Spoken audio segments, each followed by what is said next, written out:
Happy Sunday! Nakakita ko sang Friday sang karaho dira sa isdaan sa Gwa. This is macarona, kung ginatawag nila diri sa UAE. So, muna siyang pangitaon mo for the name of karaho. Macarona, pag mabakal ka sa Lulu, Carrefour, or sa fish market. So, takluban ta, ginmarinate ko lang siya sa vinegar, salt and pepper, lemon, kag ahos. Kagin bulad diri sa Gwa sa bintana na mo kay init pa. Na kagintakluban lang para wala masyado yabok. So for sa mga friends ko diri, wala may nakakilala karaho except kung siya taga Negros, kay sikat gini ang karaho sa amon.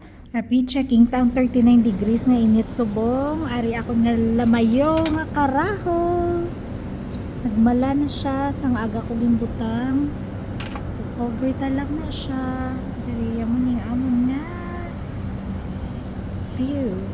Ang karaho, pwede na prito karon sa hapon.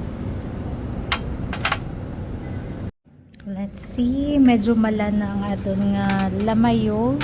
So nag-video call gid si Maninay Piling from Ireland. Dambal banyusan ko kuno sang ano gani sang patis. Kay wala ko istiwitis para kuno may color. So naging banyusan ko na kay para kuno may color kay galamuti ang ako nga lamayo.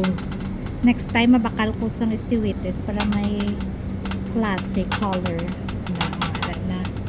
So Maninay, happy ka na? Nag-video call kagi from Ireland para hambalan na ko nga butangan sa patis.